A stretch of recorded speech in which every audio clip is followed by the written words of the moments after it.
इस कहानी की शुरुआत होती है एक मिनिएचर आर्ट के बने घर को दिखाने से। मिनिएचर आर्ट में नॉर्मल साइज की निस्बत बहुत ही छोटी चीजें बनाई जाती हैं। अब कैमरा उस छोटे से घर की तरफ जूम करता है और हम जान पाए कि जहाँ ये मिनिएचर घर पड़ा है उसमें एक फैमिली रहती है। इस फैमिली में जो बूढ़ी औरत है उसकी मौत हो गई है और अब ये फैमिली उनके फ्यूनरल यानी उन्हें दफन करने के लिए जा रही है। फैमिली में बूढ़ी औरत की बेटी थी जिसका नाम एनी है, उसका हस्बैंड और 2 बच्चे, एक लड़का और एक लड़की। अब एनी की बेटी शुरू से काफी अजीब थी, दिखने में अजीब होने के साथ साथ उल्टी सीधी हरकतें भी किया करती थी, जैसे सख्त सर्दी के मौसम में भी बाहर बने छोटे घर में सोना, अजीब कपड़े पहनना वगैरह। और तो और बच्ची होने के बावजूद उसका जिस्म बड़े लोगों जैसा था, यानी कि वो नॉर्मल बिल्कुल भी नहीं थी। अब जब ये फैमिली एनी की मॉम के फ्यूनरल पर पहुंचे तो हैरत, वहाँ पर बहुत सारे अनजान लोग भी इस फ्यूनरल में शामिल होने के लिए आए थे। अब यहाँ जब एनी फ्यूनरल की स्पीच दे रही थी तो इस दौरान उसकी बेटी बड़ी अजीब आवाज निकालती है। एनी ने अपने गले में एक अजीब निशान वाला लॉकेट पहना हुआ था और बिल्कुल ऐसा ही लॉकेट उसकी मॉम की दाइश के गले में भी था। अब यहाँ अनजान लोगों का आना तो हैरानकुन था ही, पर हैरत हमें तब होती है जब एक आदमी एनी की बेटी की तरफ देखकर मुस्कुराता है और वो भी उसे देखने लगती है। फ्यूनरल खत्म होने के बाद ये फैमिली घर वापस आ जाती है, जहाँ हमें सब के बारे में बताया गया, जैसे कि एनी एक मिनिएचर की आर्टिस्ट थी और शुरुआत वाला मिनिएचर घर उसे नहीं बनाया हुआ था, पर वो हमेशा परेशान दुख से भरी रहती थी। एनी का बेटा पीटर भी अजीब सा था, उसे सिगरेट और कई तरह के नशे लग गए थे। एनी के हस्बैंड इनकी फैमिली में ऐसा था जो अब तक नॉर्मल था, और जो इनकी बेटी थी वो तो सबसे ज्यादा अजीब थी। रात को वो जब सोने के लिए गई तो अपनी मॉम एनी से पूछती है कि नानी के बढ़ने के बाद मेरा ख्याल अब कौन रखेगा, जिस पर एनी कहती है मैं रखूंगी बेटा, तुम्हारी मॉम हूँ, मुझे ही रखना है। जो सुनकर उसकी बेटी बड़ा ही अजीब सवाल पूछ लेती है कि जब आप मर जाएंगे तब मेरा ख्याल कौन रखेगा। ये सुनकर एनी घबरा जाती है, लेकिन अगले ही पल झट से बोली तुम्हारा भाई पीटर वो है ना, वो रखेगा तुम्हारा ख्याल। एनी उसे बताती है कि मेरी मॉम यानी तुम्हारी नानी सबसे ज्यादा तुमसे प्यार करती थी, इतना कि बचपन में वो मुझे तुम्हारे पास तक आने नहीं देती थी और खुद ही तुम्हें दूध पिलाती थी। इस पर उसकी बेटी जवाब देती है पर नानी को तो लड़का चाहिए था, पर मैं पैदा हो गई तो प्यार वो मुझे मजबूरी में ही करती थी। अपनी बेटी को सुनाने के बाद एनी अपनी मोम का सामान चेक करने लगती है, जिसमें से उसे एक नोट मिला। उसमें एनी की मोम उसे माफी मांगकर कह रही थी कि तुम सबकी कुर्बानी दी जाएगी जो बहुत ही कीमती होगी और इसके बदले में तुम्हें इनाम भी दिया जाएगा। उसकी मोम के ये कहने का मकसद एनी को एक मैसेज देने का था। अगले दिन एनी की बेटी जब क्लास में बैठी थी तो अचानक एक परिंदा खिड़की से आकर जोर से टकराया, जिससे उसकी मौत हो गई। इसी क्लास में एक कैंची पड़ी थी, जिसे ले जाकर एनी की बेटी उस मरे हुए परिंदे का गला काट देती है। अब उसका गला काटने के बाद एनी की बेटी उसका सर अपने पास ही जेब में रख लेती है और जब वो घर जा रही थी तो हम दूसरी साइड पर एक औरत को खड़ा हुआ देखते हैं जो लगातार एनी की बेटी को ही देखे जा रही थी। अब ये फैमिली एनी की मोम के कमरे को बंद करने का फैसला करती है, लेकिन उससे पहले हमें कमरा दिखाया गया जिसके अंदर बहुत सारे शैतानी रिचुअल यानी जादू के निशान बने हुए थे, जो डीमन यानी शैतान और काले जादू की तरफ इशारा कर रहे थे। अब एनी के हस्बैंड के पास कॉल आई कि एनी की मोम की कब्र को खोदकर किसी ने उनकी लाश को बाहर निकाल दिया है। अब ये जानकर वो काफी परेशान हो गई, पर ये बात अपनी फैमिली से छुपा के रखती है क्योंकि वो अपनी वाइफ एनी को परेशान करना नहीं चाहती थी। अगले दिन एनी एक सेशन ग्रुप के पास पहुँचती है, जहाँ पर बहुत सारे अनजान लोग आते हैं और एक दूसरे को अपने अपने दिल की बातें बताकर अपने दिल का बोझ हल्का करते हैं और ऐसी आपस में घुलते मिलते हैं, अच्छे दोस्त बन जाते हैं। और एनी यहाँ अक्सर आती रहती थी। यहाँ वो अपने मम के बारे में बड़ी अजीबोगरीब बातें बताती है। वो बताने लगी कि मेरी मम थोड़ी पागल सी थी, वो मेरे भाई के अंदर किसी और को डालना चाहती थी, पर इस सब से परेशान होकर मेरे भाई ने अपनी जान ले ली। उसके बाद अचानक किसी वजह से मेरे डैड की भी मौत हो गई। इसके अलावा मेरी मम इतनी अजीब थी कि पता नहीं कैसे वो लोगों को अपने कंट्रोल में कर सकती थी। उनके पास एक अजीब सी ताकत थी जिसके जरिए वो मेल्स यानी आदमियों में कोई ऐसी चीज डालती थी जिससे वो मेरी मम के कंट्रोल में आ जाया करती थी। इसलिए जब मेरा बेटा पीटर पैदा हुआ तो उसे मैंने अपनी मम के पास जाने नहीं दिया, लेकिन फिर जब मेरी बेटी पैदा हुई तो क्योंकि वो लड़की थी तो उसे मैंने मेरी मम के पास जाने की इजाजत दे रखी थी। और शायद यही वजह है कि आज वो मेरी बेटी इतनी अजीब सी है, नॉर्मल नहीं लगती। अब एनी की बेटी जो अपने कमरे में थी तो अचानक उसके पास अजीब तेज रोशनी आई जो उसे एक मैदान की तरफ इशारा कर रही थी। और जब एनी की बेटी मैदान में गई तो वहाँ एक आदमी आग के बीच में बैठा हुआ था। उसे देखने से लग रहा था जैसे वो कोई शैतानी रिचुअल जादू कर रहा हो। उसकी बेटी बड़े गौर से उसे देख रही थी कि तभी यहाँ एनी आ गई जो खींचकर अपने बेटे को अपने साथ अंदर ले जाती है।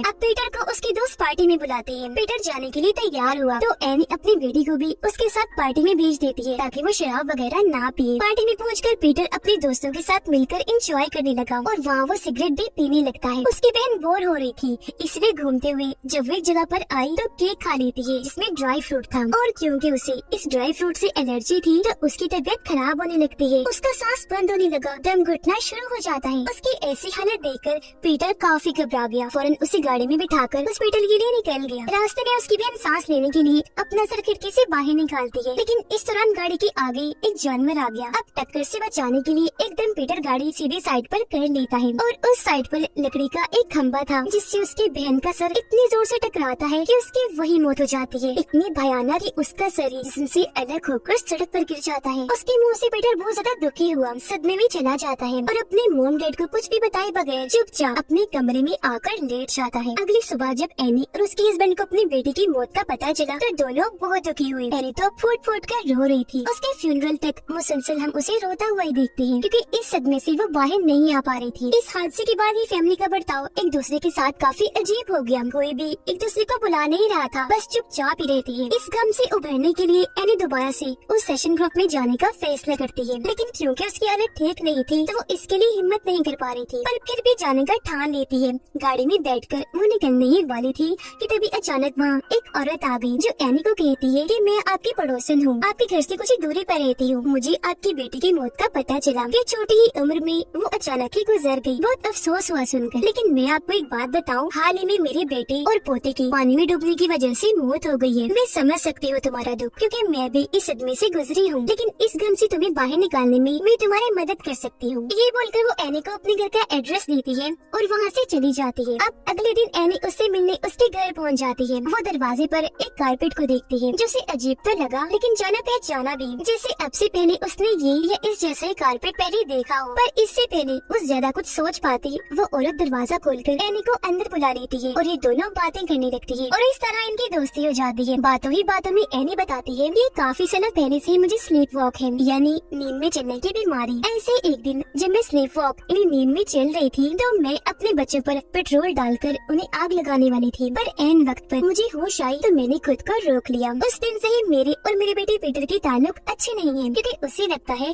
कि मैं उनकी दुश्मन हूँ और मैंने अपने ही बच्चों की जान लेने की कोशिश की। घर आकर एनी अपनी बेटी की मौत का भी मिनिएचर आर्ट बना रही होती है, यानी कि उसकी लाश साइड पर पड़ी थी और उसका सर जिस्म से अलग होकर गिरा हुआ था। ये देखकर उसके हस्बैंड काफी परेशान हो जाता है। इसी रात जब ये फैमिली टेबल पर बैठी खाना खा रही थी तो पीटर की अपनी मॉम एनी से बहस हो जाती है। वो कहता है, मामा सारा कसूर आपका है, आपने उसे मेरे साथ भेजने की जिद की थी, लेकिन जब हम वापस आ रहे थे तो पता नहीं कैसे उसकी मौत हो गई। ये सुनकर एनी को भी बहुत गुस्सा आने लगा और वो चिल्ला कर कहने लगी, ये सब तुम्हारी वजह से हुआ, क्योंकि गई तो वो तुम्हारे साथ ही थी, तो तुमने ही उसे मार दिया होगा। ये देखकर एनी के हस्बैंड काफी परेशान हो गया, दोनों को शांत करता है, जो देखने से साफ लग रहा था कि अब इस फैमिली की दूरियां बढ़ती जा रही हैं और ये लोग आपस में टूट रहे हैं। अब अगले दिन जब एनी एक स्टोर में शॉपिंग कर रही थी तो वहाँ उसे वो औरत यानी पड़ोसन दोबारा मिलती है और एनी को बताती है कि हाल ही में मैंने एक रिचुअल यानी जादू का प्रोसेस करके अपने मरे हुए पोते की आत्मा से राब्ता किया, उससे बात करना चाहिए। ये बताकर वो एनी को काफी मिन्नतें करके अपने घर ले जाती है और वो प्रोसेस करके सच में अपने पोते की आत्मा से बात करके दिखाती है।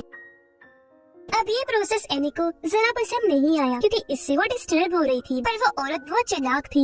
एनी को सलाह देती है कि ऐसा करो, तुम भी अपनी बेटी की आत्मा से बात करने की कोशिश करो, उसे बुलाओ यहाँ, तुम्हें ज्यादा कुछ नहीं करना पड़ेगा, बस उसकी एक चीज लो, कुछ मंत्र पढ़ो और बस तुम्हारा आत्मा से राब्ता बन जाएगा। इसी रात एनी स्लीप वॉक करते हुए पीटर के कमरे में जा पहुँची, जहाँ उसे पीटर के चेहरे पर बहुत सारी बारीक चींटियां दिखती है जो उसकी आंखों, मुँह और नाक में घुस रही थी। यहाँ पता चला कि एनी सच में स्लीप वॉक नहीं कर रही, बल्कि ये सब वो सपना देख रही थी और सपने में ही वो स्लीप वॉक करके यहाँ आई थी। अब इस सपने में पीटर अपनी मॉम से पूछता है कि आपको मुझसे क्या मसला है, क्यों हर वक्त आप मेरे पीछे पड़ी रहती हैं? जिस पर एनी जवाब देती है कि तुम मुझे कभी चाहिए ही नहीं थी, मैं तुम्हें पैदा ही करना नहीं चाह रही थी, वो तो मेरी मॉम ने मिन्नतें करके तुम्हें पैदा करवाया क्योंकि उन्हें एक लड़का चाहिए था। यहाँ तक कि मैंने तुम्हें खत्म भी करना चाहा, पर पता नहीं कैसे तुम बच गई। ये जानकर पीटर बोर उठ गया, लेकिन अगले ही पल एनी भी अपनी नींद से जाग जाती है और उसे भी पता चल गया कि ये बस एक सपना है। वो फौरन अपने हस्बैंड और बेटे के पास जाकर उन्हें इस नेचुरल प्रोसेस के बारे में बताकर इस प्रोसेस को शुरू कर देती है ताकि उस औरत के कहे के मुताबिक वो अपने बेटे को बुला सके। अब जैसे प्रोसेस शुरू हुआ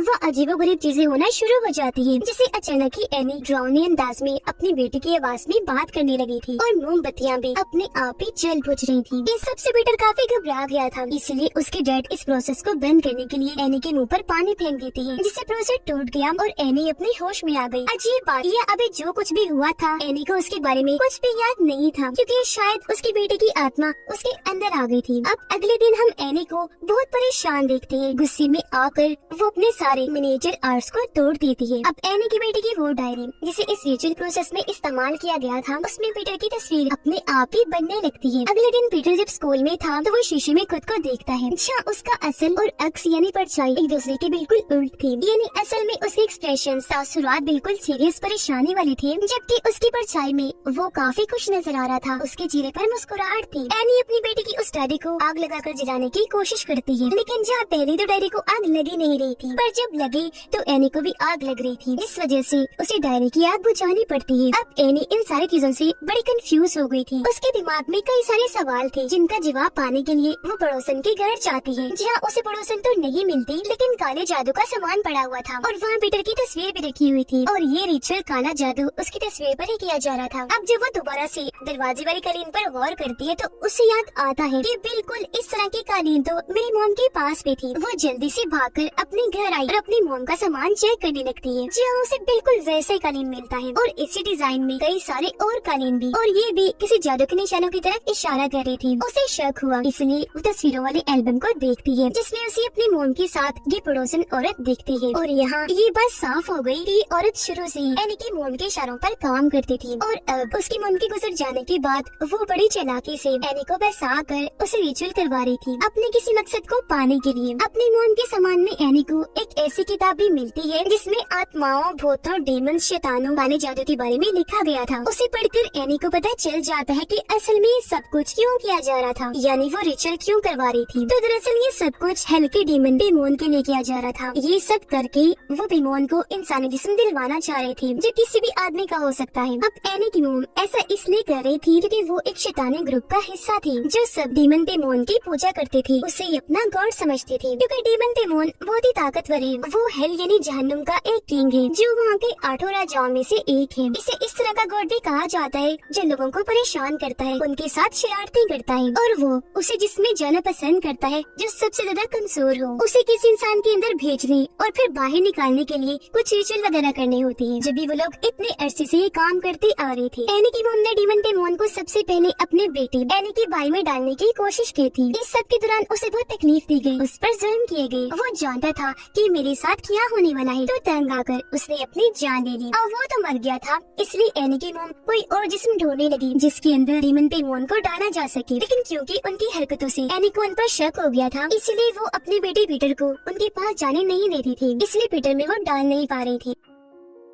अब हालांकि बेमोन एक मेल डेमन है और जिस्म भी उसे मेल का ही चाहिए था, पर कोई ना होने पर एनी की मॉम ने उसे एनी की बेटी के अंदर ही डाल दिया। यही वजह है कि वो इतनी अजीब थी और अपनी मॉम को कह रही थी कि नानी को लड़का चाहिए था क्योंकि उसके जिस्म में ही डाला जाना था। तब उन्होंने असल टारगेट बनाया एनी के बेटे पीटर को, इसलिए मरने से पहले ही उन्होंने एक जबरदस्त प्लान बनाया जिसमें आज तक उनकी दोस्त यानी वो पड़ोसन औरत उनका साथ दे रही थी। वो पड़ोसन औरत जानबूझकर एनी से दोस्ती करना चाह रही थी क्योंकि उनके कल्ट का जो प्लान था उसे कैसे भी करके इन्हें पूरा करना था, यानी बेमोन की आत्मा को पीटर के अंदर डालकर। ये सारी बातें जानने के बाद एनी अपने घर की एटिक यानी ऊपर बना छोटा कमरा चेक करती है, जहाँ उसे अपनी मॉम की लाश दिखती है जो गन सड़ रही थी और तो उसका सर भी नहीं था। अब जैसा कि हमें पता चला था कि यानी कि मॉम की लाश को उनकी कब्र से चोरी कर लिया गया था, तो यहाँ इस बात पर खुलासा हुआ कि लाश को असल में उनके कल्ट के लोगों ने ही निकाला था। फिर बाद में उनका सर काटने के बाद यह एटिक में रख दिया क्योंकि सर काटना भी उनकी रिचुअल का हिस्सा है। अब तभी अचानक छत पर खून से डेमन बेमोन का निशान बन जाता है। इसी के साथ हम इस घर में बाकी जगहों पर भी डेमन के निशान को देखते हैं, जैसे कि लॉकेट पर, बेड पर और उस कारपेट पर। अगले दिन पीटर जब क्लास में बैठा था तो उसे भी अजीब तरह की आवाज सुनाई दी गई, जिसके साथ ही उसका जिस्म अकड़ गया। उसे पता नहीं क्या हुआ और वो अपना सर जोर से टेबल पर देकर मारता है, जिससे उसकी नाक जख्मी हो गई, उसका खून निकलने लगा। फिर वो ये सब करने के बाद अजीब तरह से बौखला गया, इतना डर गया कि नीचे गिर जाता है। बेहद घबराया हुआ था। उसकी ऐसी हालत देखकर क्लास के बाकी बच्चे भी बहुत डर जाते हैं। फिर उसके डैड स्कूल आकर पीटर को वापस घर ले आते हैं। उसकी माँ को जख्मी देखकर एनी को भी बहुत बुरा लगता है। एनी अपने हस्बैंड को अपनी मोम, कल्ट और डीमन के मून से जुड़ी सारी बातें बता देती है, पर उसे इन बातों पर यकीन नहीं आता। वो सोचता है कि जरूर इसका ज़हनी तवाज़ुन खराब हो गया है, ये पागल हो रही है जब ये ऐसी बातें कर रही है। अब एनी अपने हस्बैंड को बार बार मनाने की कोशिश करती है कि प्लीज हमारी बेटी की डायरी जला देती है, क्योंकि उस डीमन से जुड़े होने का वही एक जरिया है, तो उसके चलते ही सब ठीक हो जाएगा। पर उसका हस्बैंड इसके लिए मना कर देता है, क्योंकि जाहिर है ऐसा करने से एनी भी जल जाती है। पर उसकी बात सुने बगैर एनी खुद ही डायरी को आग में फेंक देती है, जिससे अब की बार एनी को आग लगने की बजाय उसके हस्बैंड को लग जाती है, जो काफी बुझाने के बाद भी नहीं बुझ रही थी और बढ़ती ही जा रही थी, और इस तरह जलकर उनकी मौत हो जाती है। पीटर को भी होश आ गई थी, और जब वो देखता है कि मेरे डैड की जलने से मौत हो गई, तो वो बहुत दुखी हो जाता है। अब तभी अचानक एनी को कुछ होता है और वो पीटर को मारने के लिए पागलों की तरह उसके पीछे पड़ जाती है। दरअसल अब डीमन पेमोन ने एनी को पोजेस्ड कर लिया था और अब उसके जिस्म में आकर उसे कंट्रोल कर रहा था। ये देखकर पीटर काफी डर जाता है और अपनी जान बचाने के लिए वहाँ से भागा और एटिक में आकर छुप जाता है। बाहर एनी पागलों की तरह अपने कंट्रोल से बाहर होकर जोर जोर से अपना सर दरवाजे पर पटकने लगती है, जबकि एटिक में पीटर को भी अपनी नानी की लाश गली सड़ी हालत में मिलती है, जिसके बाद वो अपनी मॉम को ऊपर देखता है जो अपना गला काटने वाली थी। यहाँ पर बहुत सारे लोग भी खड़े हुए थे जिन्होंने कपड़े नहीं पहने हुए थे और वो पीटर को बड़े गौर से देख रहे होते हैं। पीटर घबरा गया, वो कांच तोड़कर जल्दी से बाहर को जाता है, जहाँ तभी एक तेज रोशनी आकर उसके जिस्म में घुस जाती है। ये रोशनी बिल्कुल वैसी थी जैसे उसकी बहन के आसपास भी रहती थी, जिससे हम समझ पाए कि आखिरकार डीमन पेमोन ने पीटर के जिस्म पर अपना कब्जा कर ही लिया और वो इसके अंदर घुस ही आया है। इसके बाद पीटर उठा और अपनी मोम को बड़ी अजीब हालत में देखता है, यानी एनी हवा में उड़कर बाहर बने छोटे घर की तरफ जा रही थी। वो भी उस घर में आ जाता है जहाँ पर बहुत सारे लोग थे जो डीमन पेमोन की पूजा करते थे। वो सब पीटर के सामने झुक जाते हैं, क्योंकि अब उसके अंदर शैतान पेमोन जो आ गया था और वो अब उसे अपना गॉड समझ रही थी। तभी यहाँ वो पड़ोसन औरत आई जो बहुत खुश थी, क्योंकि सालों से वो जो प्लान करके बैठे थे आज वो पूरा हो गया था। इन्हें डीमन पेमोन को जिस मिल चुका था वो भी पीटर का, जिसका वो चाहते थे। वो पीटर को एक ताज पहनाती है और उसे डीमन पेमोन कहकर बुलाने लगती है। ऐसा होते ही सारे लोग भी पेमोन पेमोन के नारे लगाने लगते हैं, क्योंकि सालों से वो जिनकी पूजा कर रहे थे आज वो उनके सामने था। पीटर के अंदर सारा ही कल्ट अपनी इस कामयाबी पर खुशी से झूम उठता है और इसी के साथ ये फिल्म इधर ही खत्म हो जाती है।